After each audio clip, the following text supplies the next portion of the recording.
నమస్కారం కేనే న్యూస్ కి స్వాగతం. కేటీఆర్ సభను తప్పుదోవ పట్టిస్తూ ముచ్చట్ల దగ్గర భూసేకరణపై రైతులను రెచ్చగొట్టే ప్రయత్నం చేస్తున్నారని సీఎం రేవంత్ రెడ్డి ఆగ్రహం వ్యక్తం చేశారు. సూచన ముసుగులో మోసం అనే ప్రణాళికను పకడ్బందీగా ప్రజల మెదల్లో చొప్పించే ప్రయత్నం చేస్తున్నారని ఆరోపించారు.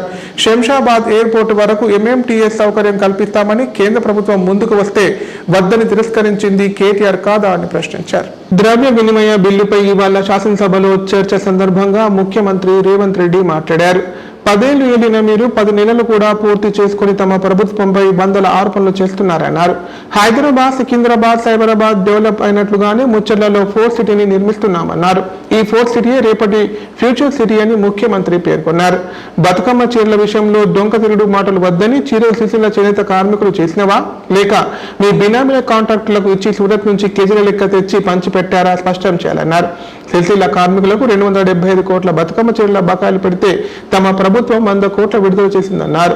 ముచ్చర్ల వద్ద భూసేకరణకు సంబంధించి కేటీఆర్ వారికి వారే ఊహించుకొని వారికి వారే రెచ్చగొట్టే ప్రయత్నం చేస్తున్నారని సీఎం ఫైర్ అయ్యారు. తానెప్పుడు మీలా ఓల్డ్ సిటీని Istanbul, Warangal, London, Karimnagar, New York, tank bund నీటిని కొబ్బరి నీళ్ళగా చేస్తానని అబద్ధాలు చెప్పలేదన్నారు. ముచ్చర్లలో భూసేకరణకు సంబంధించి ఫార్మసిటీతో పాటు అలైడ్ ఇండస్ట్రీస్ కోసం భూసేకరణ చేస్తున్నామని నోటిఫికేషన్లో స్పష్టంగా పేర్కొన్నామన్నారు. ముచ్చర్లలో ఫార్మా అలైడ్ ఇండస్ట్రీతో పాటు సిల్క్ యూనివర్సిటీ ఏర్పాటు చేయబోతున్నామని, రేపు సాయంత్రం యూనివర్సిటీకి శంకుస్థాపన చేస్తామన్నారు.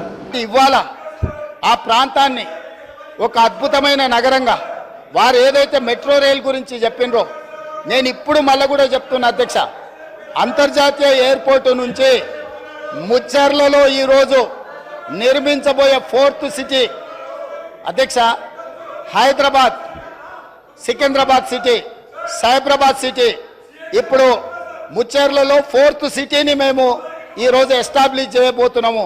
ఆ 4th సిటీనే అవర్ ఫ్యూచర్ సిటీ అధ్యక్ష. ఈ Hyderabad city, Secunderabad city, Cyberabad city is equal to 4th city. 4th సిటీనే అవర్ ఫ్యూచర్ సిటీ అధ్యక్ష. ఇవాళ అంతర్జాతీయ ఎయిర్పోర్ట్ వరకు మెట్రో తేవడమే కాదు, అంతర్జాతీయ ఎయిర్పోర్టు నుంచి ముచ్చెర్లలో నిర్మించబోయే ఒక గొప్ప నగరానికి మెట్రో రైల్ రవాణా సౌకర్యాన్ని కూడా ఏర్పాటు చేసి ప్రపంచమంతా ఎక్కడ పెట్టుబడులు పెట్టాలి అని అంటే అక్కడికి వచ్చి పెట్టుబడులు పెట్టాలి. వైద్యం కావాలంటే అక్కడికి రావాలి, ఉద్యోగం కావాలంటే అక్కడికి రావాలి, స్కిల్ నేర్చుకోవాలంటే అక్కడికి రావాలి, అంతర్జాతీయ క్రికెట్ పోటీలు జరగాలంటే అక్కడికి రావాలి. ఈరోజు అక్కడ గల్ఫ్ క్లబ్ కూడా మనము ప్రణాళికలు చేస్తున్నాం అధ్యక్ష. ఈరోజు ముచ్చర్ల దగ్గర భూసేకరణకు సంబంధించి ఈరోజు అక్కడ ఫార్మా సిటీతో పాటు అలైడ్ ఇండస్ట్రీస్ కోసం భూసేకరణ చేస్తున్నాం. నోటిఫికేషన్లు ఇచ్చిండ్రు, కావాలంటే ఆ నోటిఫికేషన్ నేను అధికారులకు చెప్పి తెప్పిస్తాను. ఈరోజు ప్రభుత్వం ఫార్మా అండ్ అలైడ్ ఇండస్ట్రీస్తో పాటు అక్కడ నేను తమ ద్వారా వారికి ఈ మహానగరంలో పెట్టుబడులు పెట్టే పెద్ద కంపెనీలకు ఉద్యోగ ఉపాధి అవకాశాలు కల్పించే సంస్థలకు నేను చెప్పదలుచుకున్నా. అక్కడ skill university, young India skill university రేపు సాయంత్రం 4 గంటలకు ప్రారంభించబోతున్నాం. ఈ రోజు హైటెక్ సిటీ దగ్గర ఉన్న నేషనల్ అకాడమిక్ ఆఫ్ కన్స్ట్రక్షన్ NACని మేము అక్కడికి షిఫ్ట్ చేసి పెద్ద ఎత్తున స్కిల్, సెమీ స్కిల్డ్ అందరికీ నిరుద్యోగ యువకులకు నేర్పించాలి. అక్కడికి దాన్ని బదిలీ చేసి అక్కడ పెద్ద ఎత్తున వ్యవస్థను ఏర్పాటు చేయాలనుకుంటున్నాం. దాన్ని ప్రోత్సహించడానికి, దాంట్లో ఆ కార్యక్రమాలలో పాల్గొనడానికి మీరు ముందుకు రండి. నేను హెల్త్ టూరిజం హబ్ క్రియేట్ చేస్తా అని చెప్పిన. స్పోర్ట్స్ యూనివర్సిటీస్, ఈరోజు యువకులు గంజాయి అని, డ్రగ్స్ అని, ఉద్యోగ ఉపాధి అవకాశాలు దొరకక వ్యసనాలకు లోనయ్యి తప్పుదోవ పడుతున్నారు. కాబట్టి తెలంగాణ సమాజంలో ఉన్న లక్షలాది మంది నిరుద్యోగ యువకులకు ఒక సాంకేతిక నైపుణ్యం నేర్పించి ఈ రాష్ట్రం, ఈ దేశంలోనే కాదు మిడిల్ ఈస్ట్ కంట్రీస్ నుంచి వివిధ దేశాలకు వెళ్ళి ఉద్యోగ ఉపాధి అవకాశాలు పొందాలి అని చెప్పి అక్కడ సిటీగా డెవలప్ అయిన హైదరాబాద్కి వేలాది మంది ఇక్కడికి రావాలనుకుంటున్నారు అధ్యక్ష.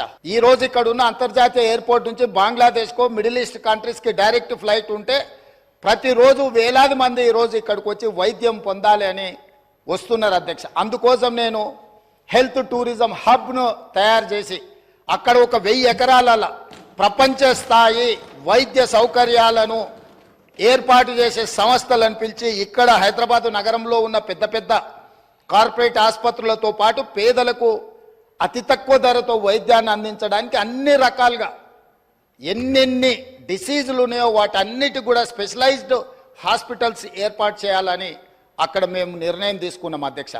అదేవిధంగా స్పోర్ట్స్ అండ్ గేమ్స్, చిన్న చిన్న దేశాలు ఒలింపిక్స్ లాంటి పోటీలలో వాళ్ళు ఎన్నో పథకాలు తీసుకెళ్తారు. ఒకనాడు ఏషియన్ గేమ్స్ గచ్చిబౌలిలో మనం నిర్వహించుకున్నాం అధ్యక్ష. అంతర్జాతీయ స్థాయిలో ఆటల పోటీలు నిర్వహించుకున్న హైదరాబాద్ రాష్ట్రము, తెలంగాణ ఈరోజు ఆనాడు నిర్మించిన ఇన్ఫ్రాస్ట్రక్చర్ని ఈరోజు మనము అసలు ఎలాంటి ఉపయోగం లేకుండా నిరుపయోగంగా తాగుబోతులకు అడ్డా. కామారెడ్డి పట్టణంలోని Rajiv Nagar colony municipal chairperson Gaddam Indupriya పరిశీలించారు. పరిసరాలు పరిశుభ్రంగా ఉంచుకోవాలని స్థానికులకు సూచించారు. రోడ్లపై చెత్త వేయవద్దని కాలనీ వాసులను కోరారు. కామారెడ్డి పట్టణంలోని రాజీవ్ నగర్ కాలనీలో గల double bedroom కాలనీని municipal chairperson Gaddam Indupriya మరోసారి పరిశీలించారు. ఇటీవల జిల్లా కలెక్టర్ ఆశీష్ సంగ్వాన్తో కలిసి కాలనీలో నెలకొన్న సమస్యలను అడిగి తెలుసుకున్నారు. కాలనీలో చేపట్టాల్సిన పనుల గురించి డబుల్ బెడ్రూమ్ ఇళ్లలో ఉంటున్న వారిని అడిగి తెలుసుకున్నారు. కాగా కాలనీ సమస్యలు పరిష్కారం చేసి మరోసారి పరిశీలించారు. డబుల్ బెడ్రూమ్ రోడ్డుకు మూరం వేసి మురికి కాలువలు శుభ్రం చేయించారు. డబుల్ బెడ్రూమ్ ఇళ్లకు పట్టాలు ఇవ్వాలని మున్సిపల్ చైర్మన్ దృష్టికి తీసుకురాగా సానుకూలంగా స్పందించారు. రేపు జిల్లా కలెక్టర్ దృష్టికి తీసుకెళ్లి లబ్ధిదారులకు పట్టాలు అందించేలా చొరవ తీసుకుంటారని హామీ ఇచ్చారు.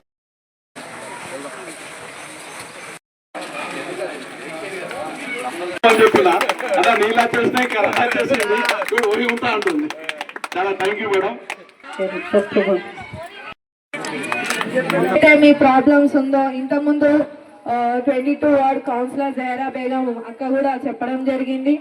అలాగే మీ అధ్యక్షులు మీరు ఒక కమిటీ ఫామ్ చేయడం కూడా చాలా హ్యాపీగా ఉంది. ఎందుకంటే ఈ కమిటీ ద్వారా కూడా మనకి మీకు కూడా హెల్ప్, ఏదైనా ప్రాబ్లం ఉన్నా కానీ దీనిలో తప్పు ఏముంటుంది, మీ అందరి కోసం కమిటీ కూడా వర్క్ చేస్తుంది. కాబట్టి మెయిన్గా 90% వర్క్ అయిండొచ్చు, ఇంకా కొన్ని మిగిలిండొచ్చు. అవి కూడా తొందరలోనే మనము పూర్తి చేసుకుందామని చెప్పి ఈ సందర్భంగా తెలియజేస్తూ, అలాగే కరెంటుకి సంబంధించిన ప్రాబ్లం ఇంకా కాలేదన్నారు. నేను కూడా డిఈ సార్ తోటి మళ్ళీ కూడా మాట్లాడతాను. ఇక్కడ నుంచి వెళ్ళినప్పుడు సార్కి కూడా ఫోన్ చేయడం జరిగింది. ఆయన ఒక మీటింగ్ వల్ల రాలేకపోయినామని చెప్పారు. అది కూడా వారి కరెంట్ డిపార్ట్మెంట్ వాళ్ళ దృష్టికి తీసుకెళ్ళి మీకు ఎప్పుడు కూడా అందుబాటులో ఉంటాము. ముఖ్యంగా ఇక్కడ కూర్చున్న కౌన్సిలర్స్ అందరం, మా కాంగ్రెస్ కౌన్సిలర్స్ అందరు కూడా వాళ్ళ యొక్క సపోర్ట్ వల్లనే వాళ్ళ దగ్గర ఉన్న లేబర్స్ ని కూడా తీసుకొచ్చి, వాళ్ళ వార్డులలో ఉన్న లేబర్లను కూడా తీసుకొచ్చి ఇక్కడ పని చేపించడం జరిగింది. మీ అందరూ కూడా ఫస్ట్ మా కౌన్సిలర్స్ కి ప్రత్యేక మీ అందరి తరఫున కృతజ్ఞతలు అండ్ ధన్యవాదాలు తెలియజేస్తున్నాను. ఎందుకంటే వాళ్ళ సపోర్ట్ వల్లనే దీది వాళ్ళు చెప్పినట్టు, అక్క వాళ్ళు చెప్పినట్టు, ఎవరికైతే అప్పుడు గతంలో డబల్ బెడ్రూమ్ ఇండ్లు టోకెన్ల ద్వారా ఇవ్వడం జరిగింది, డ్రా ద్వారా తీయడం జరిగింది. మొన్న మా షబీర్ అలీ సారు, నేను కామారెడ్డిలో చాలా మంది ఇండ్లు రాని వాళ్ళు ఉన్నారు సార్. చాలా మంది పేదవాళ్ళు ఇబ్బంది పడుతున్నారు, కిరాయిలు కట్టుకోలేక ఇబ్బంది పడుతున్నారంటే వచ్చేటట్టే మేము చూస్తామని చెప్పి సందర్భంగా తెలియజేస్తూ, ఇప్పుడు ఏదైతే మీరు డబల్ బెడ్రూమ్లలో ఉన్న వాళ్ళకి పట్టా లేవు అని అంటున్నారు కదా, రేపే తెల్లారే పోయి కలెక్టర్ సార్కి ఒక అప్లికేషన్ ఇచ్చేసి 100% ఇక్కడ ఉన్న వాళ్ళందరికీ కూడా పట్టా బుక్కులు ఇవ్వాలని చెప్పేసి మీ అందరి సమక్షంలో తెలియజేస్తూ, మరి ముందు కూడా ఏమైనా కానీ మీకు పనులు కావాలన్నా కానీ మేము ఎల్లప్పుడూ అందుబాటులో ఉంటాము. ఎప్పుడైనా ఫోన్ చేయొచ్చు, ఏ సమస్య ఉన్నా కానీ మాకు చెప్పచ్చు అని చెప్పి ఈ సందర్భంగా తెలియజేస్తూ, మరి మీ అందరు కూడా శుభాకాంక్షలు. అంతర్జిల్లా దొంగను అరెస్ట్ చేసి రిమాండ్ తరలించినట్లు కామారెడ్డి పట్టణ సీఐ చంద్రశేఖర్ రెడ్డి తెలిపారు. అతని వద్ద నుంచి నరసింహస్వామి పంచలోహ విగ్రహం, 3 ద్విచక్ర వాహనాలు, 30,000 నగదు స్వాధీనం చేసుకున్నామని చెప్పారు. గంగాదాసు పాత నిరస్తుడేనని, ఒకరి హత్య కేసులో జైలుకు కూడా వెళ్లి వచ్చాడని పేర్కొన్నారు. కామారెడ్డి పట్టణ పోలీస్ స్టేషన్లో మీడియా సమావేశం నిర్వహించారు. సందర్భంగా సీఐ చంద్రశేఖర్ రెడ్డి మాట్లాడుతూ, కామారెడ్డి పోలీస్ స్టేషన్ పరిధిలో ద్విచక్ర వాహనాలు తనిఖీలు చేస్తుండగా అనుమానాస్పదంగా తిరుగుతున్న చిల్ల గంగాదాస్ అనే వ్యక్తిని విచారించడం జరిగిందన్నారు. ఈ విచారణలో పలు చోట్ల దొంగతనాలకు పాల్పడినట్లుగా ఒప్పుకోగా, అతని వద్ద నుంచి లక్ష్మీ నరసింహస్వామి పంచలోహ విగ్రహం, 3 ద్విచక్ర వాహనాలు, 30,000 రూపాయల నగదుని స్వాధీనం చేసుకున్నట్లు తెలిపారు. గంగాదాసు పాత నేరస్తుడేనని, ఒకరిని హత్య చేసిన విషయంలో జైలుకు కూడా వెళ్లి రావడం జరిగిందన్నారు. మేడ్చల్ పోలీస్ స్టేషన్ పరిధిలో ఒక ద్విచక్ర వాహనాన్ని మరియు గంభీరపేట పోలీస్ స్టేషన్ పరిధిలో మక్లూర్, గాంధారి, కామారెడ్డి పోలీస్ స్టేషన్ పరిధిలోని దేవాలయంలో దొంగతనాలకు పాల్పడినట్లు తెలిపారు. గతంలో ఇతనిపై కేసులు ఉండగా జైలుకు వెళ్లకుండా బయట తిరుగుతున్నట్లు తెలిపారు. జిల్లా మరియు చుట్టుపక్కల జిల్లాలలో గుడులలో రాత్రిపూట దొంగతనాలు జరుగుతున్నాయనే విషయంలో కామారెడ్డి జిల్లా ఎస్పీ గారు, కామారెడ్డి సిసిఎస్ సిఐ గారు మరియు వారి యొక్క సిబ్బందిని ఈ యొక్క దొంగతనాలు చేసినటువంటి వ్యక్తులను పట్టుకోవడం కోసము వాళ్ళని కేటాయించి వాళ్ళ డ్యూటీలు కేటాయించడం జరిగింది. అయితే దీనిలో భాగంగా ఈరోజు వాహన తనిఖీలో భాగంగా కామారెడ్డి పట్టణంలో ఉన్న జేపీఎన్ లైన్లో ఏదైతే బంగారం షాపులు దుకాణాలు ఉన్నాయో ఆ లైన్లో వాహన తనిఖీలు చేస్తుండగా కామారెడ్డి పట్టణ పోలీసులు మరియు సిసిఎస్ ఇన్స్పెక్టర్ గారు ఆధ్వర్యంలో వాళ్ళ టీంలు వాహన తనిఖీలు చేస్తుండగా ఒక వ్యక్తి ఒక పల్సర్ బండి మీద వస్తూ అతని సంచిలో ఏదో ఒక ఐటమ్ను పెట్టుకొని అనుమానాస్పదంగా తిరుగుతూ ఉంటే అతనిని పట్టుకొని విచారించడం జరిగింది. అదేవిధంగా ఆ సంచిలో ఏముందని చెప్పి చూస్తే పంచలోహ విగ్రహము లక్ష్మీ నరసింహస్వామికి సంబంధించినటువంటి పంచలోహ విగ్రహం ఒకటి కనబడి అది అమ్మడానికి వచ్చిందని చెప్పి డౌట్ వచ్చి విచారిస్తే అతను తెలిపింది ఏంటంటే ఈ విగ్రహాన్ని మాక్లూరు పోలీస్ స్టేషన్ పరిధిలో ఉన్నటువంటి ఒక టెంపుల్లో దొంగలించినట్టుగా, ఇతనితో పాటుగా ఇతని సహనేరస్తులు ఇతను ఒక్కడే కాకుండా ఇతనితో పాటుగా మరో ఇద్దరు నేరస్తులైనటువంటి దర్పల్లి సాయిలు, ఏంటంటే మాక్లూరు మండలం మాదాపూర్ గ్రామము, ఇతను కూడా పాత నేరస్తుడు. అదేవిధంగా మైలాపూర్ గ్రామానికి చెందిన కోసాడిగా మోహన్ అనే ఇద్దరు ప్లస్ ఇతను మొత్తం ముగ్గురు కలిసి మేడ్చల్ పోలీస్ స్టేషన్ పరిధిలో ఒక మోటార్ సైకిల్ పల్సర్ బండి దొంగతనం చేసినట్టుగా, అదేవిధంగా గంభీరావుపేట్ పోలీస్ స్టేషన్ పరిధిలో ఒక టెంపుల్లో దొంగతనం చేసినట్టుగా, మాక్లూరు పోలీస్ స్టేషన్ పరిధిలో ఈ విగ్రహాన్ని ఒక టెంపుల్ నుంచి దొంగలించినట్టుగా, గాంధారి పోలీస్ స్టేషన్ పరిధిలో మరొక టెంపుల్లో దొంగతనం చేసినట్టుగా, అదేవిధంగా కామారెడ్డి పట్టణ పోలీస్ స్టేషన్ పరిధిలో ఉన్నటువంటి వీక్లీ మార్కెట్లో పట్టుకోవడం జరిగింది. అతని నుంచి పంచలోహ విగ్రహము లక్ష్మీనరసింహస్వామికి సంబంధించిన పంచలోహ విగ్రహము దాదాపు ఇది 12 కిలోలు ఉంది, ఎత్తు 30 ఇంచులు ఉంది. ఇది కాకుండా ఒక 30,000 రూపాయల నెట్ క్యాష్, తర్వాత 2 బజాజ్ పల్సర్ మోటార్ సైకిళ్ళు, తర్వాత ఒక హీరో గ్లామర్ మోటార్ సైకిల్ను స్వాధీనం చేసుకోవడం జరిగింది. అయితే ఈ వ్యక్తి ఇదివరకు కూడా ఇద్దరు దొంగతనాలు చేసిన అనుభవం ఉన్నది, జైలుకు పోయిన అనుభవం ఉన్నది. కాబట్టి దాంట్లో మళ్ళీ నేరాలు చేయాలని, అదేవిధంగా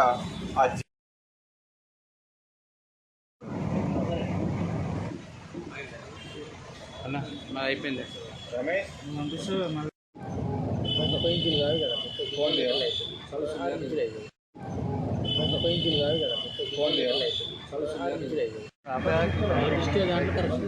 బండి దగ్గర ఫోటో తీస్తాను ఉండాలండి, అది ఉంటే బెటర్.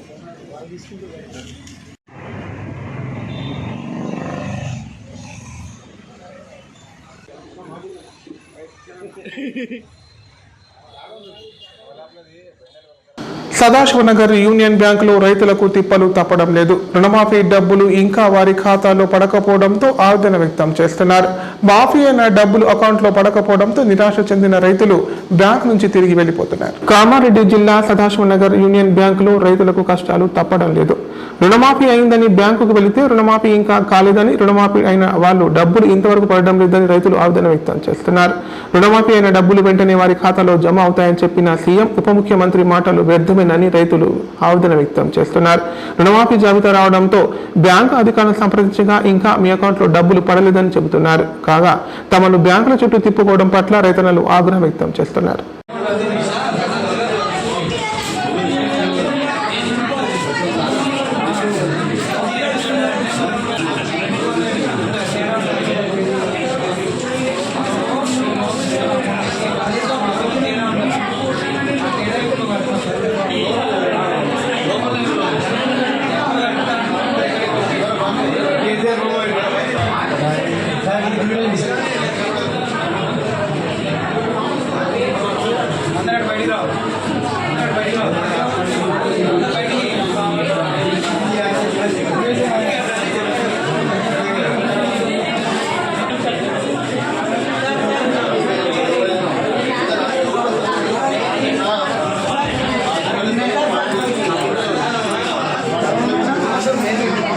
విలేకరు పోతుంది మొత్తం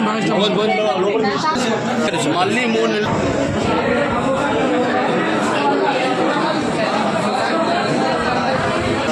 సార్ నేను 4 నెలల 8 తారీఖు 1,80,000 ఇంట్రెస్ట్ 8,600 రూపాయలు కట్టిన.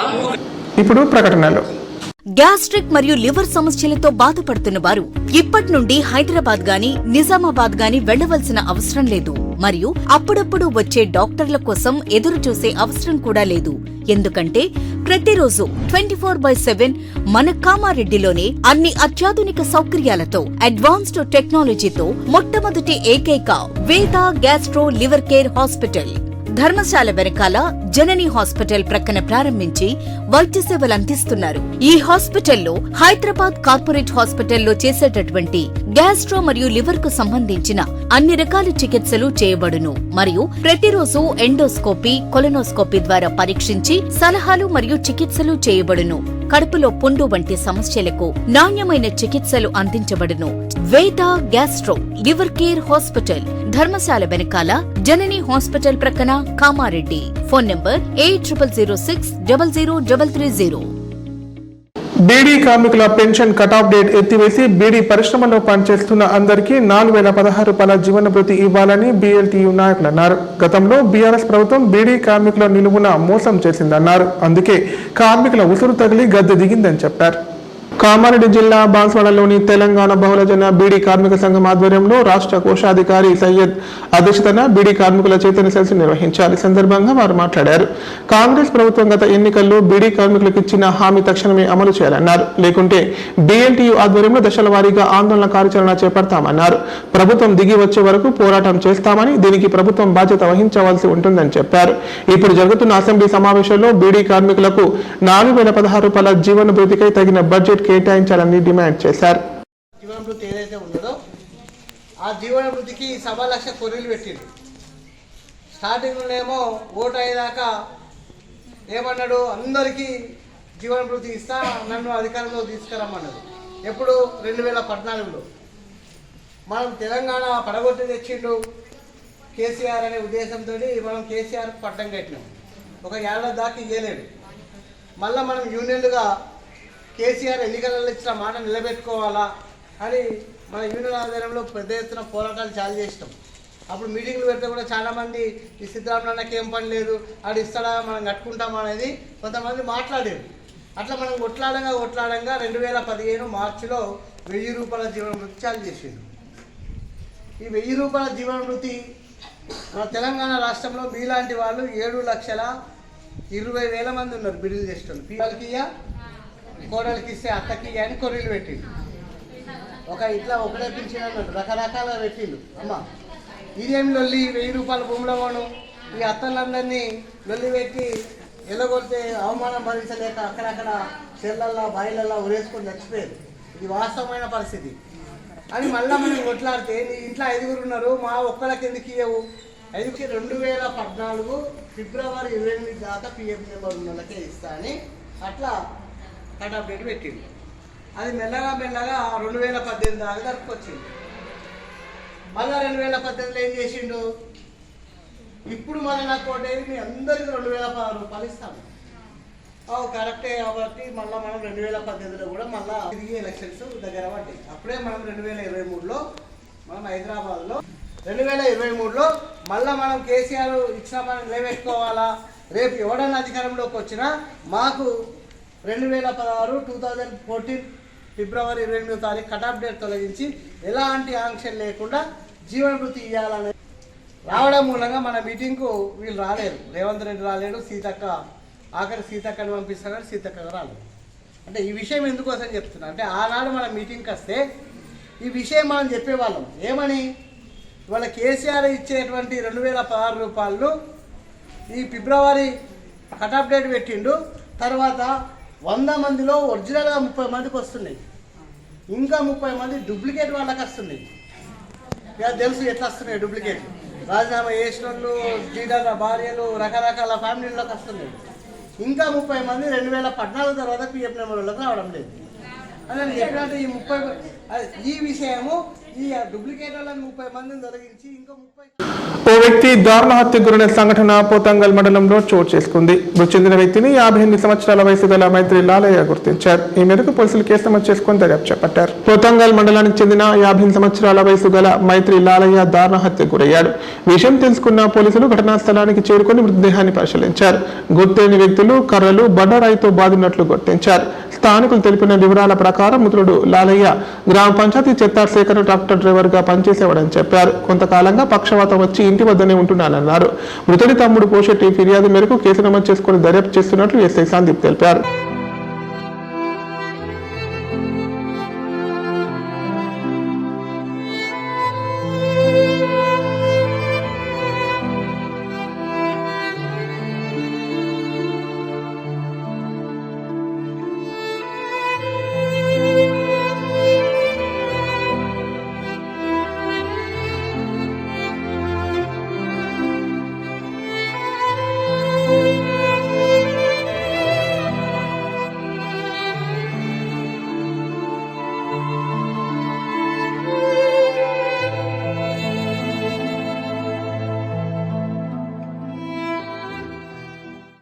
వార్తలు ఇంతటితో సమాప్తం. తిరిగి ప్రసారం ఏ వార్తల్లో మళ్ళీ కలుద్దాం. అంతవరకు సెలవు. నమస్కారం. చూస్తూనే ఉండండి K9 ప్రతిక్షణం ప్రజాపక్షం.